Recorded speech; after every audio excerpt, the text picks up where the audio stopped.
오늘 모시게 되어서 정말 영광입니다. 교수님은 미국 최고의 주립대학 중 하나인 럿거스 대학의 저명한 석학이자 성과 통증, 특히 여성의 성적 쾌감에 대한 연구를 개척하셨는데요. 수십 년간 오르가즘과 쾌락의 신경과학적 비밀을 탐구해 오신 권위자로 알고 있습니다. 제가 이렇게 서두를 푸른 이유를 이미 알고 계실 텐데 곧장 어려운 질문부터 드리겠습니다. 저는 오르가즘이야말로 인류 진화가 만들어낸 가장 정교한 장치 중 하나가 아닐까 생각하거든요. 처음에는 단순한 번식 수단이었겠지만 점차 쾌락 그 자체가 더 중요해진 것 같아요. 요즘 시대에는 그 행위 자체보다 즐거움을 더 중시 여기잖아요. 물론 제 가설일 뿐입니다.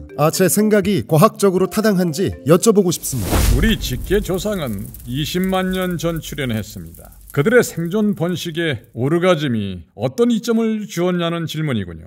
그게 바로 오르가즘 적응 효과라는 주제입니다. 아주 예리한 질문입니다. 하지만 안타깝게도 우리는 타임머신을 타고 과거로 돌아가 그들을 대상으로 실험할 수 없습니다. 직접적인 증거 확보는 불가능하다는 뜻입니다. 저를 포함한 몇몇 과학자들이 여러 가설을 세우고 추론할 뿐이죠. 그럼에도 불구하고 당신 생각처럼 아주 강력한 가설이 하나 있습니다. 바로 쾌락 그 자체입니다.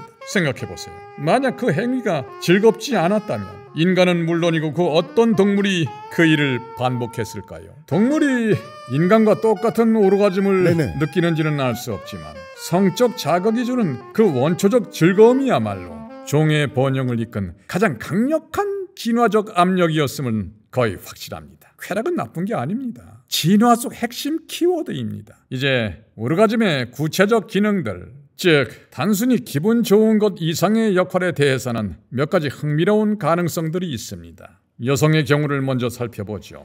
흥미로운 증거가 있습니다. 여성이 오르가즘을 느낄 때 자궁이 수축돼 버립니다. 네, 말 그대로 긴장하며 조여든다는 뜻이죠. 놀랍게도 이 수축 운동이 정자를 자궁 안쪽으로 더 깊숙이 끌어당기는 역할을 합니다. 과학자들은 이 현상을 인석, 즉 빨아들임이라고 부릅니다. 대체 왜 이 강력한 자궁 수축이 일어날까요? 오르가즘 그 순간 뇌 깊숙한 곳에 있는 뇌하수체 후엽에서 특별한 물질이 뿜어져 나와서입니다. 흔히 사랑의 호르몬이라고도 불리는 옥시토신이죠. 옥시토신이 혈류를 타고 흘러 자궁에 도달하며 마치 명령을 하달하듯 강력한 수축을 일으킵니다. 오르가즘 절정에서 이 모든 사건이 벌어집니다. 결국 이 현상은 정자가 난자를 만날 확률을 올려 번식 성공률을 높이는 진화가 설계한 또 하나의 놀라운 적응 메커니즘인 셈입니다. 생명 탄생은 워낙 중요한 사건이기에 자연은 이처럼 진화적 백업 시스템을 마련해 두었습니다. 오르가즘이 임신의 필수 조건은 아닐지라도 이 모든 과정들이 합쳐져 성공 가능성을 높이는 방향으로 작용합니다. 번식을 돕기 위해서지요. 그렇군요. 물론 반론도 있습니다. 아주 도발적인 주장인데요. 엘리자베스 로이드 박사는 자신의 책에서 폭탄 선언을 합니다. 여성 오르가즘은 진화적으로 아무짝에도 쓸모없다는 거죠. 심지어 이렇게 말합니다. 남성 젖꼭지만큼이나 기능이 없다. 꽤 충격적이지요? 일견타당해 보입니다. 오르가즘 없이도 임신은 가능하니까요. 하지만 정말 그럴까요? 저는 오르가즘이 결정적 한방은 아닐지라도 임신 성공률을 높이는 든든한 조력자 역할은 한다고 봅니다. 오르가즘 때 자궁이 수축하면서 정자의 이동을 덮는 증거는 명백하거든요. 진화는 때로 이렇게 보험 여러 개를 들어놓는 방식으로 작동합니다. 정답 한 개만 고집하지 않지요.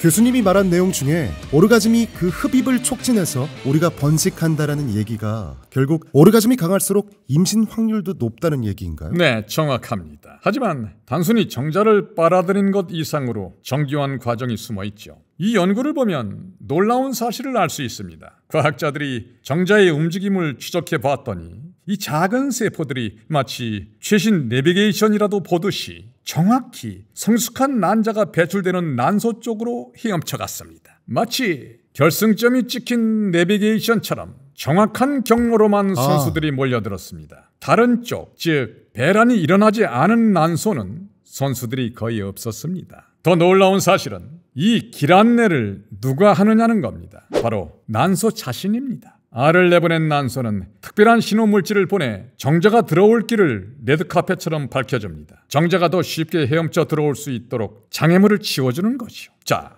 여기서 오르가즘이 등장합니다. 오르가즘 순간 분비되는 옥시토신은 이 모든 과정을 더욱 강력하게 만드는 가속 페달을 자처합니다. 정자의 이동, 난소의 길 안내, 이 모든 팀워크를 강화시켜 임신 확률을 한 단계 더 끌어올리는 거죠. 마치 대회 출전하는 댄스팀처럼 여러 요소가 완벽한 연쇄 효과를 만들어냅니다. 그래서 실제로 이런 경향을 보이는 여성들이 그렇지 않은 여성들보다 임신 확률이 더 높다는 결과도 있습니다. 아, 그렇군요. 여성인 경우에는 임신 성공률을 높이기 위한 그런 진화적 장치들이 있었네요. 그럼 남성 오르가즘은요? 남성의 경우 오르가즘은 단순한 쾌감을 넘어 사정이라는 매우 중요한 생물학적 사건과 연결됩니다. 이 과정을 이해하려면 뇌 속 신경들의 놀라운 합창을 상상하면 됩니다. 반복해서 성기 자극이 이루어지면 처음엔 잠잠했던 신경세포들이 하나 둘씩 동기화됩니다. 마치 거대한 합창단이 하모니를 맞추듯 점점 더 많은 뉴런들이 같은 리듬으로 함께 흥분합니다. 아주 옛날 군인들이 다리 위를 건널 때 일부러 발을 맞추지 않았던 이유가 있습니다. 모두가 같은 박자로 발을 구르면 그 진동이 증폭되어 다리가 무너질 수도 있기 때문이죠.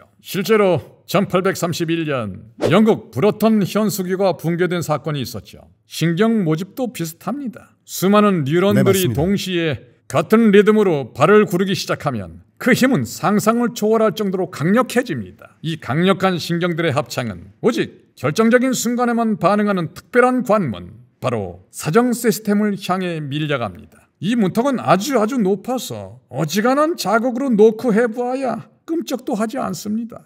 오직 수많은 뉴런들이 하나 되어 만들어낸 크리티컬한 임계점을 넘어서는 쓰나미급 파도가 이 마지막 관문을 열 수 있습니다. 우습게 생각하실 수도 있지만 우리가 평소에 아무 때나 사정하지 않는 이유입니다. 사정은 오직 강렬하고 지속적인 자극을 통해 신경들이 임계점을 넘어설 때만 일어나는 정교하게 통제된 생명의 클라이맥스입니다. 와, 생명의 클라이맥스라 경이롭네요. 그런데 교수님, 제가 예전에 교수님 연구에서 얼핏 본 기억이 나는데 방금 말씀하신 그 오르가즘이라는 클라이맥스가 신경학적으로는 의외로 고통과 아주 깊은 관련이 있다고 하셨던 것 같은데. 아하, 예리하시군요. 맞습니다. 놀랍게도 이 오르가즘과 고통은 뇌로 가는 신경 경로를 상당 부분 공유합니다. 마치 두 개의 쿠키 사이에 크림이 발라진 오레오 쿠키처럼 쾌락 신호와 고통 신호 사이에 아주 흥미로운 억제 메커니즘이 존재하죠.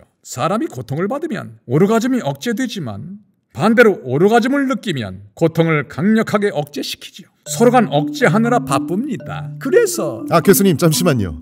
그 충격적인 오레오 쿠키 얘기는 저희가 2부에서 제대로 파헤치면 좋을 듯합니다. 그럼 여러분, 커밍순 이 콘텐츠는 궁극의 웰리스를 연구하는 기업 그린 쉘프와 함께합니다.